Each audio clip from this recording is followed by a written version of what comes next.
नमस्कार दोस्तों, मैं अनुरंग सिंह स्वागत करता हूं आपका राजस्थान सरकार और वेदांता के CSR इनिशिएटिव ई कक्षा में, जिसके टेक्निकल पार्टनर है मिशन ज्ञान।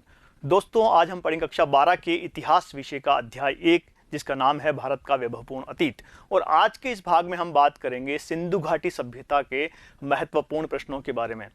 तो आइए शुरू कर लेते हैं। इससे पहले बता दूं आपको कि हम सिंधु घाटी सभ्यता की सभी विशेषताओं के बारे में पूरे चैप्टर को हम ढंग से पढ़ चुके हैं और उसके एक एक चीज़ को हमने बारीकी से अध्ययन किया है। तो आज हम देख लेते हैं इसके कौन कौन से महत्वपूर्ण प्रश्न हैं। तो शुरू करते हैं। देखिए, सबसे पहला प्रश्न है, वस्तुनिष्ठ प्रश्न लेते हैं। सबसे पहले, सिंधुवासी सोना कहाँ से प्राप्त करते थे? जो सिंधु घाटी सभ्यता के लोग थे वो सोना कहाँ से लेके आते थे? आपको पता है कि सिंधु घाटी सभ्यता जो है वहाँ कच्चे माल की उपलब्धता बहुत कम थी, इसलिए वो अपने उपयोग की अधिकांश चीज़ें जो थे वो बाहर से मंगाते थे या देश के भीतर से मंगाते थे। तो यही है कि सोना वो कहाँ से प्राप्त करते थे? सोना कहाँ से प्राप्त करते थे वो? आपके ऑप्शन है यहाँ पर, ईरान, मैसूर, अफगानिस्तान या राजस्थान। आइए देख लेते हैं इसका सही उत्तर। इसका सही उत्तर क्या है? मैसूर। तो सिंधुवासी सोना कहाँ से मंगाते थे? मैसूर। और मैसूर कहाँ है? कर्नाटका के अंदर है। कर्नाटक, मैसूर कर्नाटक से वो सोना मंगाते थे। राजस्थान से वो तांबा मंगाते थे। इसके अलावा और भी, चलिए तो ये पता चल गया। अगला प्रश्न लेते हैं। अगला प्रश्न है, किस समकालीन सभ्यता से सिंधुवासियों के व्यापारिक संबंध थे? ऑप्शन है चीन, यूनान, मेसोपोटामिया या मिस्र। आइए देखते हैं इसका उत्तर क्या है। इसका उत्तर है स, यानी मेसोपोटामिया। सिंधु घाटी सभ्यता की जो अन्य समकालीन सभ्यता है उसमें मेसोपोटामिया है, मिस्र है, यूनान की सभ्यता भी है, लेकिन सिंधु वासियों के जो व्यापारिक संबंध थे वो मुख्य रूप से मेसोपोटामिया की सभ्यता के लोगों से थे। तो इसका सही उत्तर हो गया स। अगला प्रश्न देखते हैं। अगला प्रश्न प्रश्न संख्या 3, लोथल किस नदी के माध्यम से समुद्र से जुड़ा हुआ था?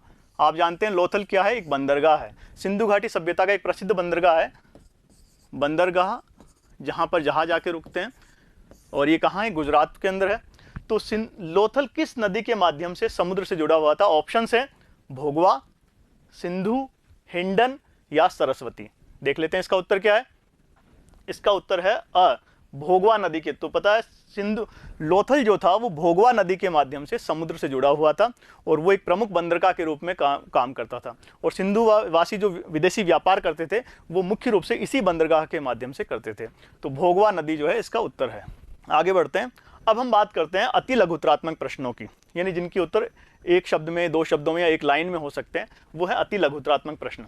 तो पहला प्रश्न इसका है, सिंधु घाटी सभ्यता की सबसे प्रमुख विशेषता क्या थी? बहुत ही महत्वपूर्ण प्रश्न है, कई बार परीक्षा में पूछा गया है। तो याद रखिए, सबसे महत्वपूर्ण विशेषता क्या थी?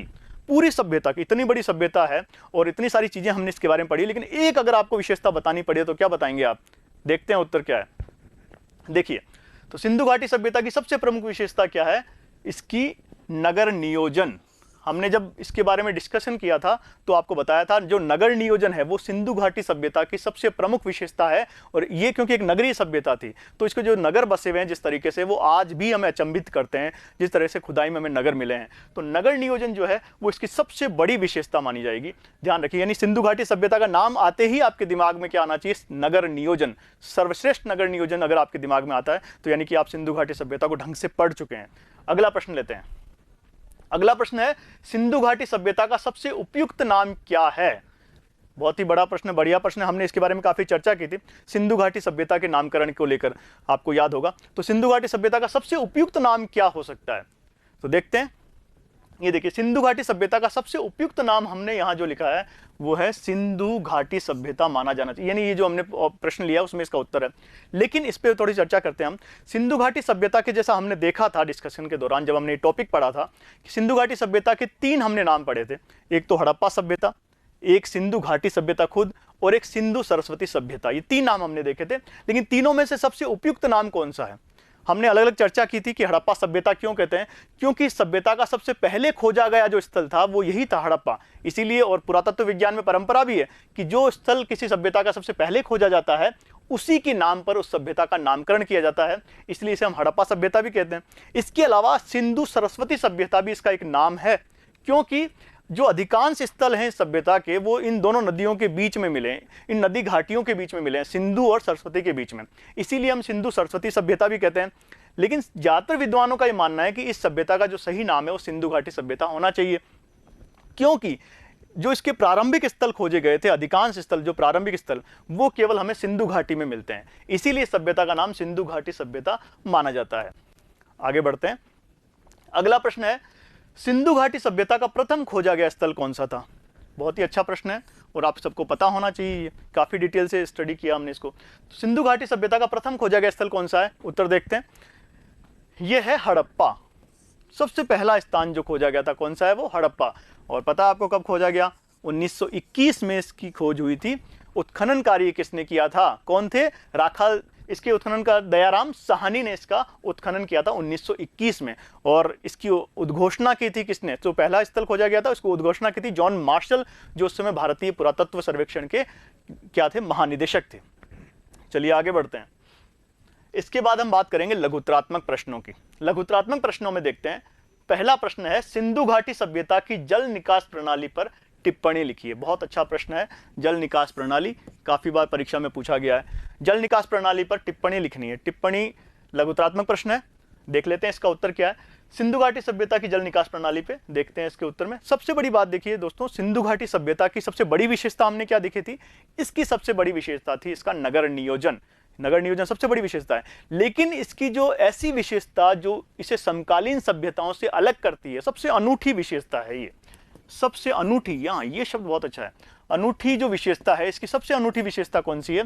वो है इसकी जल निकास प्रणाली। क्यों है? क्योंकि हमें उस समय की समकालीन जितनी भी सभ्यताएं हैं, चाहे मेसोपोटामिया की बात करें, यूनानी सभ्यता की बात करें, क्रीट की सभ्यता, मिस्र की सभ्यता, तमाम तरह की जितनी भी सभ्यताएं अगर उनको हम देखते हैं तो उनमें इस तरह की जल निकास प्रणाली कहीं भी देखने को नहीं मिलती है। ये सिंधु वासियों की स्वच्छता के प्रति जो दृष्टिकोण था उसको दिखाता है। और यहाँ तक कि हमें ये 18वीं शताब्दी के पेरिस और लंदन जैसे शहरों में भी देखने को नहीं मिलती है। तो इसलिए इतनी शानदार, सबसे अनूठी विशेषता ये मानी जाती है। और यहाँ तक कि हम देखते हैं कि आज भी कई शहरों में हमें इस तरह की जल निकास प्रणाली, स्वच्छता का इतना ध्यान शायद कहीं देखने को नहीं मिलता है जितना सिंधु घाटी सभ्यता में देखने। तो सबसे महत्वपूर्ण प्रश्नों में ये प्रश्न इसीलिए शामिल होता है कि जो इसकी जल निकास प्रणाली है वो अनूठी है। इसके अलावा ये 3 स्तरों पर जल निकास प्रणाली हमने देखी थी। 3 स्तरों पर है। 3 स्तर कैसे? एक तो जो घरों की नालियां होती थी उनको शामिल करते हैं, इसके अलावा जो गली की जो नालियां होती थी वो, और इसके अलावा जो मेन जो सड़क थी, इसकी जो मुख्य मार्ग था उसका जो बड़ा नाला था, ये 3 स्तरों पर होते थे। तो जो घर का गंदा पानी जो घर की नालियों से निकलता था वो गली की नाली में जाके मिलता था, और वहां से वो जो पानी था वो बड़े नाले में जाके मिलता था जो आगे जाके किसी का सीवरेज में पहुंचता था। तो 3 स्तरों पर जल निकास प्रणाली की व्यवस्था की गई। इसके अलावा एक खास बात ये भी थी कि ये जो नालियां है ये हमें ढकी हुई मिली है। ढकी हुई मिली, जिप्सम का प्रयोग किया गया इन्हें जोड़ने के लिए, जिप्सम या चूने का इस्तेमाल किया गया था।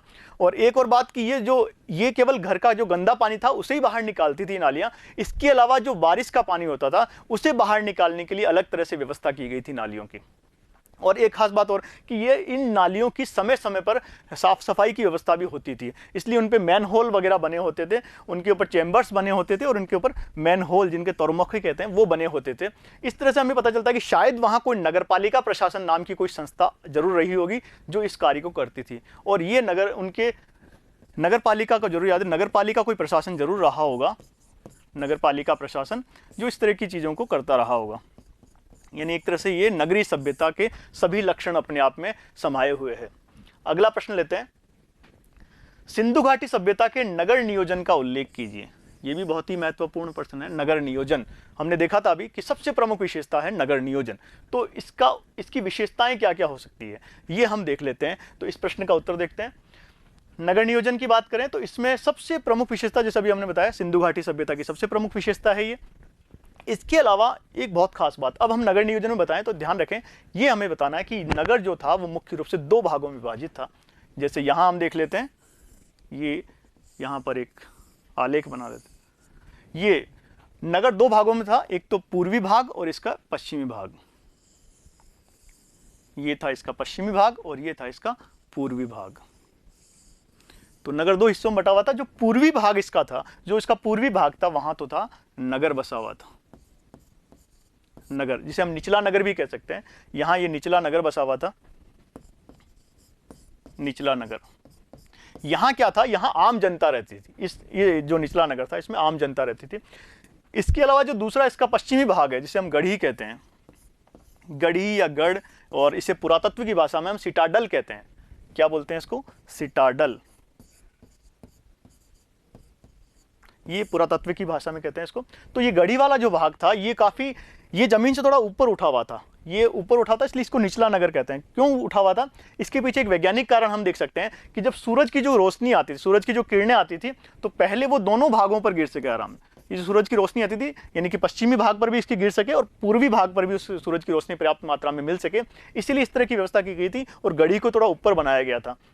और गढ़ी में जो था वो जितने भी मुख्य वर्ग थे, शासक वर्ग और कर्मचारी जो वर्ग थे, वो कहाँ रहते थे? गढ़ी वाले भाग में रहते हैं। और जितनी भी अधिकांश हमें महत्वपूर्ण इमारतें मिली है सिंधु घाटी सभ्यता की, वो सब कहाँ मिलती है? इसी गढ़ी वाले भाग में अधिकांश इमारतें हमें मिलती है।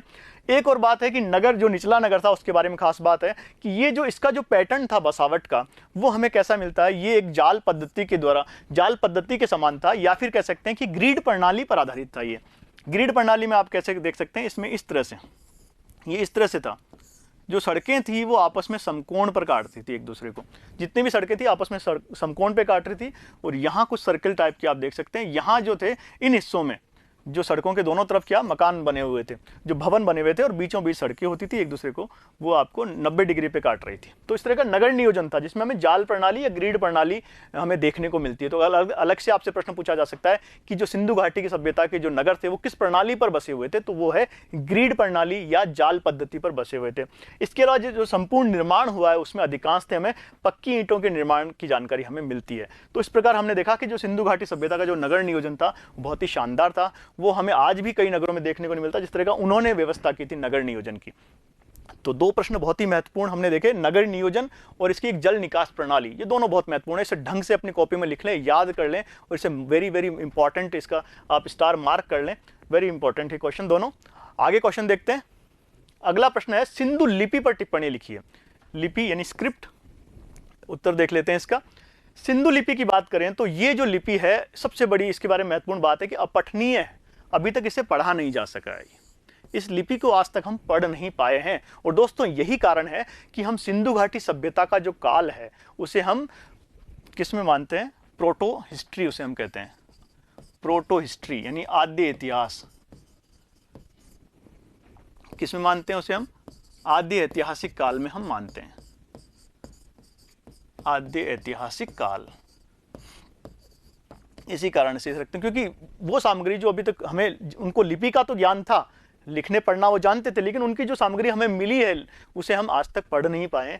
इसीलिए ये सबसे बड़ी इसकी विशेषता ये कि ये जो लिपि है आज तक पढ़ी नहीं जा सकी है, इसीलिए इसे आद्य ऐतिहासिक काल में हम शामिल करते हैं। इसके अलावा जो ये लिपि थी उसे हम दाईं से बाईं ओर लिखते थे, दाईं से बाईं ओर लिखने का तरीका था इसको।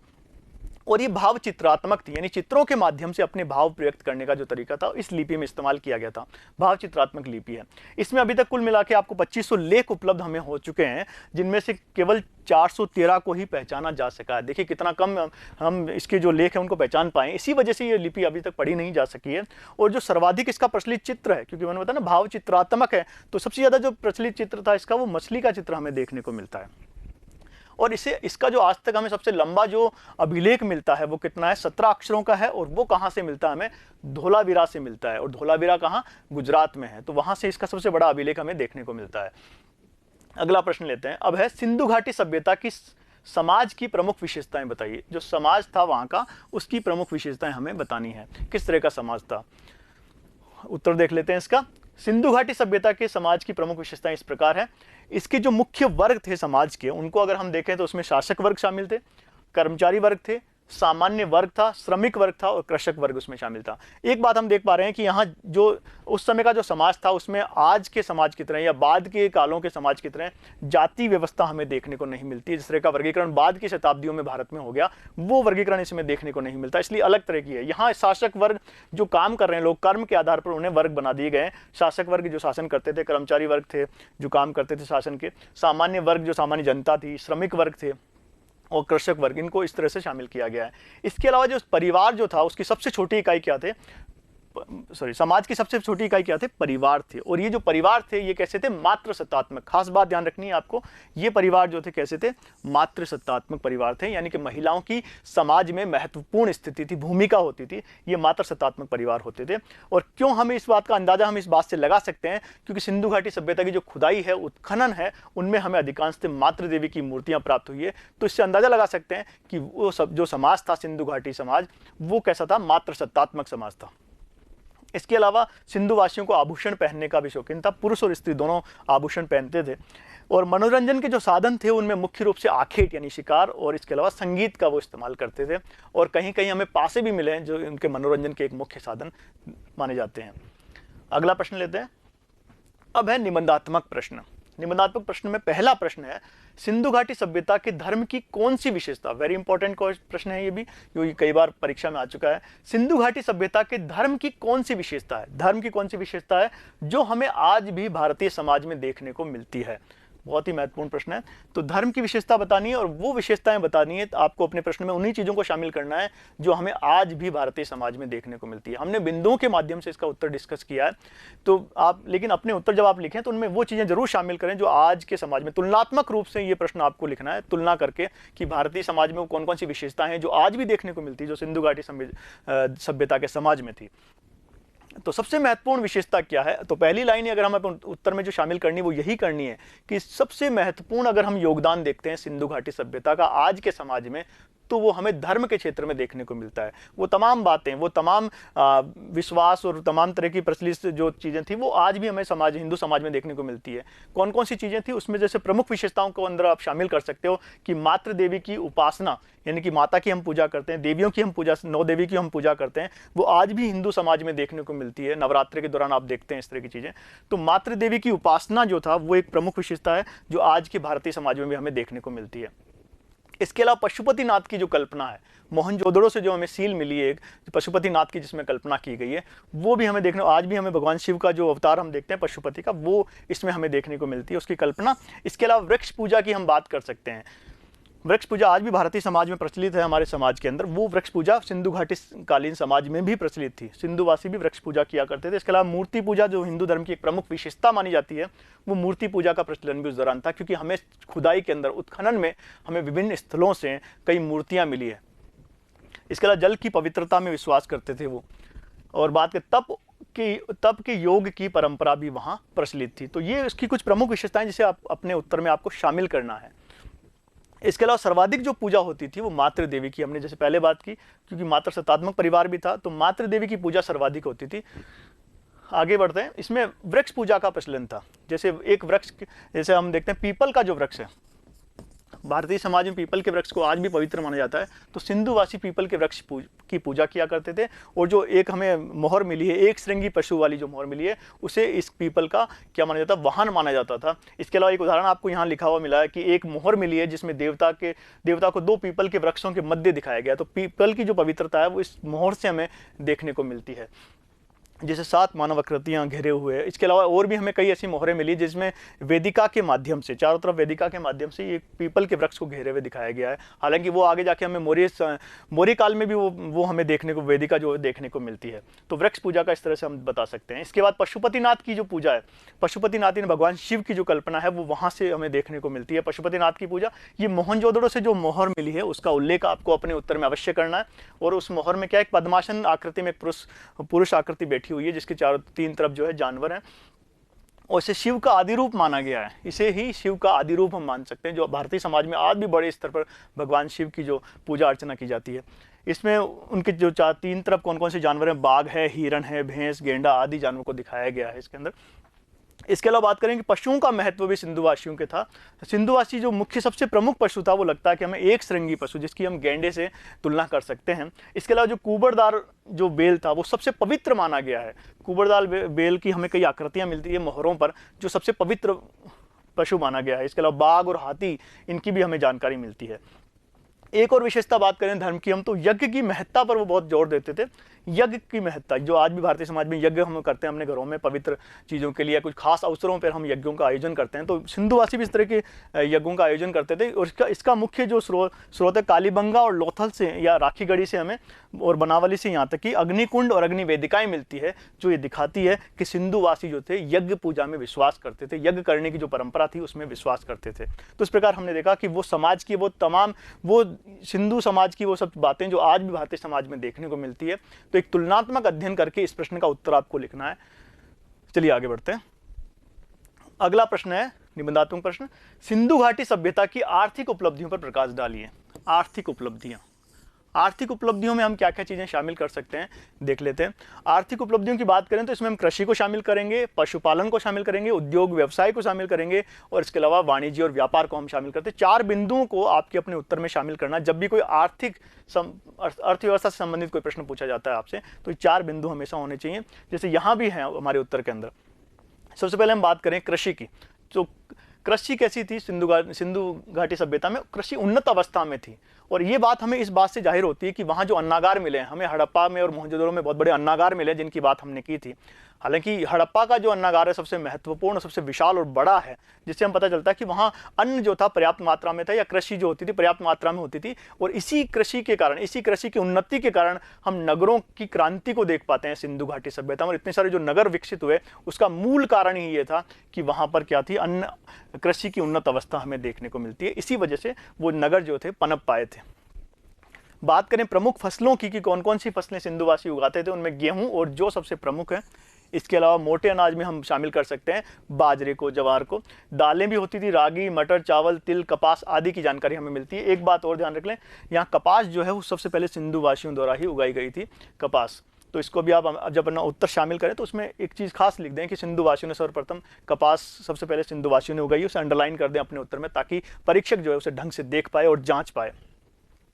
अब एक खास बात, हमें दोहरी फसल के प्रमाण मिले हैं कालीबंगा से, कालीबंगा राजस्थान से हमें दोहरी फसल के साक्ष्य मिले। दोहरी फसल का मतलब साल में वो 2 फसलें उगाते थे। तो इस तरह से हमें जुते हुए खेत के साक्ष्य जो मिलते हैं उससे पता चलता है कि वहाँ पर दोहरी फसल उगाई जाती थी साल में 2 बार। तो एक तरह से मिट्टी की उर्वरता को दिखाती है। और मिट्टी की उर्वरता क्यों थी? क्योंकि सिंधु जो नदी थी उसमें साल में एक बार बाढ़ आती थी और वो अपने साथ उपजाऊ मिट्टी बहा कर लाती थी, और यही कारण था वहाँ की कृषि की उन्नति का।